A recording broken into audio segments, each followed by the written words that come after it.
हमारे सामने आज एक बहुत ही निजी और भावनात्मक कहानी है जिसका शीर्षक ही मतलब अपने आप में पूरी कहानी कह देता है। 3 पत्नियां, कोई बच्चा नहीं और कभी ना खत्म होने वाला दोष। ये एक महिला की अपनी जुबानी सुनाई गई दास्तान है और आज हम इसी की परतों को खोलेंगे, उनके बचपन के संघर्ष से लेकर शादी की मुश्किलों तक, और फिर उस मोड़ तक जहां उन्हें असल में अपने और पराये का मतलब समझ आया। बिल्कुल। और ये सिर्फ एक इमोशनल कहानी नहीं है, इसे हम उस दौर का एक तरह का सोशल ऑटोप्सी भी कह सकते हैं। सोशल ऑटोप्सी, वाह। हाँ, ये हमें बताती है कि परिवार का मतलब क्या था, महिलाओं से समाज क्या उम्मीदें रखता था, और सबसे जरूरी बात, जब सारे दरवाजे बंद हो जाएं तो इंसानियत कहाँ पनाह लेती है। तो इस एक कहानी के जरिए हम उन सामाजिक दबावों को समझने की कोशिश करेंगे जिनका सामना उस पीढ़ी की अनगिनत महिलाओं ने किया। शुरुआत होती है बचपन से। वो बताती हैं कि जब वो सिर्फ 10 साल की थी, एक हादसे में उनके पिता गुजर गए। बहुत छोटी उम्र में। हाँ, किसी भी बच्चे के लिए ये बहुत बड़ा सदमा है। इसके बाद उनकी माँ उन्हें और 2 भाइयों को लेकर अपने मायके चली गई और यहीं से मतलब सब कुछ बदल गया। बिल्कुल। उन्होंने एक लाइन कही है जो दिल में चुभ जाती है, लोगों का देखने का नजरिया भी बदल गया। इसका क्या मतलब था उस जमाने में? इसका मतलब बहुत गहरा था। उस दौर में बिना पुरुष मुखिया के परिवार को अधूरा और कह सकते हैं असुरक्षित माना जाता था। अच्छा। पिता का ना होना सिर्फ एक इमोशनल कमी नहीं थी, ये एक सामाजिक पहचान का छिन जाना था। लोग उन्हें दया की नजर से देखते थे, लेकिन साथ ही एक बोझ की तरह भी। नाना नानी, मामा मामी का सहारा तो था, लेकिन वो सहारा भी अपनी सीमाओं के साथ आता था, और आर्थिक बोझ सबसे बड़ा था। और उस आर्थिक बोझ का असर वो सीधे बच्चों पर पड़ा। उन्होंने बताया कि सिर्फ सबसे छोटा भाई स्कूल जा पाया। हाँ। उन्हें और उनके एक भाई को पढ़ाई छोड़कर माँ के साथ खेतीबाड़ी में हाथ बटाना पड़ा।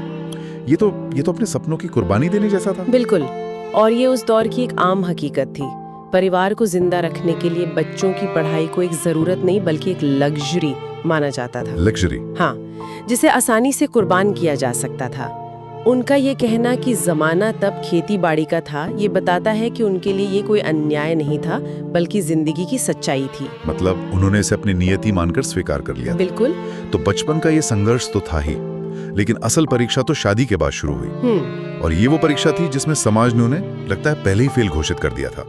उनकी शादी हुई, कई साल गुजर गए, लेकिन उन्हें कोई संतान नहीं हुई। और यहीं से उनकी जिंदगी का सबसे मुश्किल दौर शुरू होता है। हाँ, उनके पति दूसरी पत्नी ले आए। हाँ, और यहाँ ये समझना जरूरी है कि उस समय ये कितना नॉर्मल माना जाता था। अच्छा। आज हमें ये सुनकर अजीब लगता है, लेकिन तब वंश चलाने का दबाव इतना ज्यादा था कि अगर बच्चा नहीं हो रहा तो इसका मतलब सीधा सीधा यही निकाला जाता था कि कमी औरत में है। मर्द पर कोई सवाल नहीं। मर्द पर तो कोई सवाल ही नहीं उठाता था। उसकी मर्दानगी पर सवाल उठाना एक तरह से समाज के नियमों को चुनौती देना था। कमाल की बात यह है कि जब दूसरी पत्नी से भी बच्चा नहीं हुआ, तब भी किसी ने पति के बारे में नहीं सोचा। कहानी में साफ लिखा है, उससे भी बच्चा नहीं हुआ। इसके बाद तो हबी हो गई। उनके पति एक तीसरी पत्नी ले आए, जो एक विधवा थी और जिनके पहले से 2 बच्चे थे। और ये इस कहानी का सबसे दिलचस्प मोड़ है। कैसे? देखिए, तीसरी पत्नी का माँ बन पाना इस बात का जीता जागता सबूत था कि वो संतान पैदा कर सकती हैं। सही बात है। लेकिन उनके इस पति से उन्हें भी कोई बच्चा नहीं हुआ। अब तो स्थिति शीशे की तरह साफ थी। एक आदमी, 3 पत्नियां और नतीजा 0। इसके बावजूद जैसा कि वो कहती हैं, समाज तीनों औरतों को ही दोष देता रहा। मैं तो यही सोचकर हैरान हूँ कि ये कैसे मुमकिन है। जब सबूत सामने है, तब भी लोग सच को देखने से इनकार क्यों कर रहे थे? ये सिर्फ अज्ञानता थी या कुछ और? ये अज्ञानता से कहीं ज्यादा था। ये एक ऐसी सामाजिक बनावट थी जिसे हम पितृसत्ता कहते हैं, जहां मर्द कभी गलत हो ही नहीं सकता। और दिलचस्प बात यह है कि ये सिर्फ सामाजिक सोच नहीं थी, उस दौर में जमीन और वंश का बहुत गहरा नाता था। अच्छा। बिना वारिस के जमीन परिवार से छिन जाने का डर होता था, और वारिस का मतलब सिर्फ बेटा होता था। तो बच्चा ना होना सिर्फ एक भावनात्मक कमी नहीं बल्कि एक आर्थिक और सामाजिक तबाही मानी जाती थी, और इसका सारा बोझ औरत पर डाल दिया जाता था, चाहे सच्चाई कुछ भी हो। ये तो वाकई बहुत ही अजीब स्थिति है। मैं तो उस घर के अंदर के माहौल के बारे में सोच रहा हूँ। एक ही छत के नीचे तीन औरतें जो एक ही दिख से गुजर रही हैं, एक ही आदमी की पत्नियां हैं, उनके बीच का रिश्ता कैसा रहा होगा? ये एक बहुत जरूरी सवाल है। क्या वहाँ हर वक्त एक तनाव रहता होगा या फिर एक ही दर्द ने उन्हें एक दूसरे का साथी बना दिया था? देखिए, हमारी फिल्मों और कहानियों ने सौतन की एक बहुत ही नेगेटिव छवि बनाई है। हाँ बिल्कुल। लेकिन यहाँ हालात अलग थे। तीनों का दुश्मन कोई एक दूसरा नहीं थे, बल्कि एक ही था, समाज की सोच और उनका पति। हो सकता है कि उनके बीच एक खामोश दोस्ती रही हो, एक दूसरे का दर्द समझने वाला कोई था भी नहीं। कहानी में आगे एक घटना होती है जिससे इस बात को और बल मिलता है। उस घटना पर हम आएंगे, लेकिन उससे पहले कहानी में एक और मोड़ आता है। एक लंबी बीमारी के बाद उनके पति का देहांत हो जाता है।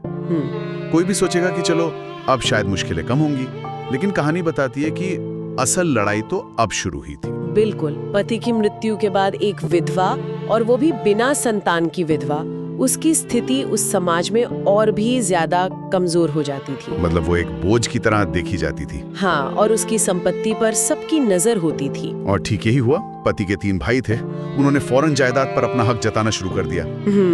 और उनकी दलील भी बड़ी अजीब थी कि घर में कोई वारिस या औलाद नहीं है, इसलिए जमीन जायदाद उनकी है। मतलब वो 3 महिलाएं जो उस घर में रह रही थीं, उन्हें वो घर का हिस्सा ही नहीं मान रहे थे। बिल्कुल। यहाँ उस समय का कानूनी पहलू समझना जरूरी है। अच्छा, वो क्या था? उस दौर के हिंदू उत्तराधिकार कानून के तहत विधवा का पति की संपत्ति पर पूरा अधिकार नहीं होता था। उसे एक सीमित अधिकार मिलता था, जिसे लाइफ एस्टेट कहते हैं। लाइफ एस्टेट मतलब वो जीते जी उस संपत्ति का इस्तेमाल कर सकती थी, पर उसे बेच या किसी को दे नहीं सकती थी। ओहो। और क्योंकि उनकी कोई संतान नहीं थी, तो उनकी मृत्यु के बाद वो संपत्ति वापस पति के परिवार यानी देवरों को ही मिल जाती। तो देवर शायद इसी कानूनी दांवपेच का फायदा उठाकर उन्हें पहले ही घर से निकालना चाहते थे। बिल्कुल। और ये सब तब हो रहा था जब कहानी सुनाने वाली की उम्र 60 साल हो चुकी थी। ये बात मुझे सबसे ज्यादा परेशान कर रही है।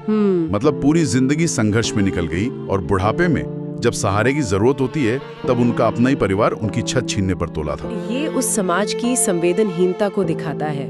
60 साल की उम्र में परिवार से देखभाल की उम्मीद की जाती है, ना कि बेदखल किए जाने की। सही बात है। ये दिखाता है कि जब बात जमीन और पैसे की आती है तो खून के रिश्ते कितने खोखले साबित हो सकते हैं। उनके लिए वो 3 औरतें बस एक रुकावट थीं, जिसे रास्ते से हटाना था। बिल्कुल। और हटाने की ये कोशिश एक भयानक मोड़ ले लेती है। एक रात किसी ने उनके घर में आग लगा दी। हाँ, घटना दिखाती है कि लालच इंसान को किस हद तक गिरा सकता है। जब सामाजिक दबाव और धमकियों से काम नहीं बना, तो उन्होंने शायद सबसे क्रूर रास्ता अपनाया।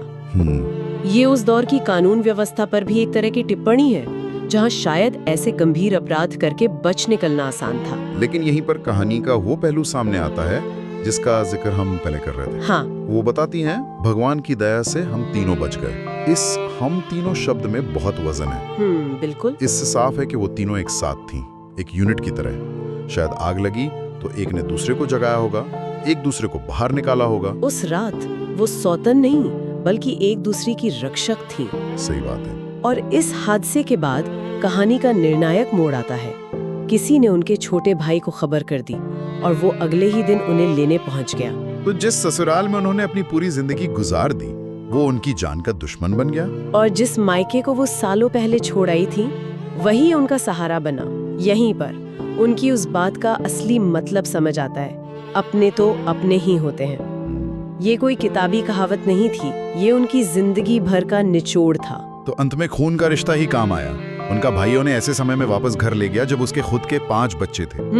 मतलब एक भरे पूरे परिवार में उसने अपनी बहन को जगह दी, जिसे समाज और ससुराल दोनों ने ठुकरा दिया था। हाँ, इस मामले में तो ऐसा ही हुआ, लेकिन ये हमेशा सच नहीं होता। अच्छा। कई बार मायके वाले भी एक विधवा बहन को बोझ ही समझते हैं। यहाँ उनका भाई एक मिसाल बनकर सामने आया, जो उस दौर के हिसाब से एक असाधारण बात थी। शायद इसकी एक वजह यह भी हो सकती है कि उन्होंने बचपन में एक साथ जो संघर्ष देखा था, उसने उनके रिश्ते को बहुत मजबूत बना दिया था। तो ये कहानी एक पूरे जीवन चक्र को दिखाती है। एक पिता को खोने वाली बच्ची से लेकर संतान ना होने का ताना सुनने वाली पत्नी, संपत्ति के लिए जान का खतरा झेलने वाली एक बुजुर्ग महिला, और अंत में वापस अपने मायके में पनाह लेना। जहाँ से सफर शुरू हुआ जिंदगी घूमकर वहीं वापस आ गई। हाँ, लेकिन इस सफर ने उन्हें जो सिखाया वो अनमोल है। कहानी के अंत में वो एक बहुत गहरी बात कहती है। क्या? वो कहती हैं कि बच्चा न होने पर लड़की को ही दोषी ठहराया जाता था, और फिर वो जोड़ती हैं और आज भी काफी जगह वही सोच है।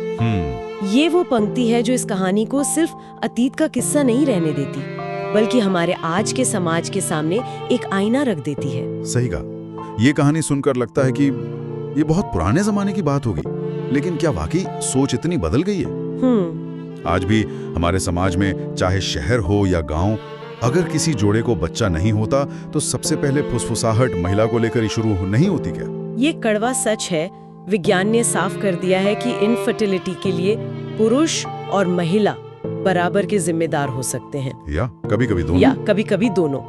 मेडिकल तकनीक भी बहुत आगे बढ़ चुकी है, लेकिन सामाजिक सोच की रफ्तार बहुत धीमी होती है। आज भी पढ़े लिखे परिवारों तक में पहला शक महिला पर ही जाता है। सबसे पहले जांचें उसी की होती हैं, जबकि पुरुष अपनी जांच कराने से हिचकिचाता है। हाँ, ये मैंने भी देखा है। ये उसी मर्दवादी सोच का असर है कि मुझ में कोई कमी नहीं हो सकती। तो इसका मतलब ये है कि इतने सालों में जमीनी स्तर पर कुछ खास नहीं बदला? नहीं, ऐसा कहना भी ठीक नहीं होगा। बदलाव जरूर आया है। अब महिलाएं ज्यादा पढ़ी लिखी हैं, आर्थिक रूप से आजाद हैं। सही बात है। कानून उन्हें पहले से ज्यादा अधिकार देता है। लोग अब खुलकर इन विषयों पर बात करने लगे हैं। लेकिन ये कहानी हमें याद दिलाती है कि सोच की जड़ें बहुत गहरी होती हैं। ऊपरी तौर पे हम कितने भी आधुनिक हो जाएं, लेकिन मुश्किल आने पर हमारी वो सदियों पुरानी सोच बाहर आ जाती है। कहानी का सार: महिला को हर बात के लिए जिम्मेदार ठहराने की आदत आज भी किसी न किसी रूप में जिंदा है। तो आखिर में इस कहानी से हमारे सुनने वालों के लिए सबसे बड़ा सबक क्या है? ये सिर्फ एक दुख भरी दास्तां तो नहीं है? बिल्कुल नहीं, ये हिम्मत की कहानी है। ये रिश्तों की असलियत पहचानने की कहानी है। लेकिन सबसे बढ़कर ये एक सवाल छोड़ जाती है जिस पर हम सबको सोचना चाहिए। क्या सवाल? समाज कुछ नियम बनाता है, कुछ उम्मीदें तय करता है। वंश चलना चाहिए, वारिस होना चाहिए, औरत को ऐसा होना चाहिए। लेकिन जब वही नियम और उम्मीदें किसी इंसान की जिंदगी पर, उसकी इंसानियत पर भारी पड़ने लगे, तो क्या उन नियमों पर सवाल उठाना और उन्हें बदलना हमारी जिम्मेदारी नहीं बन जाती? ये कहानी हमें शायद यही सोचने के लिए मजबूर करती है। बिल्कुल।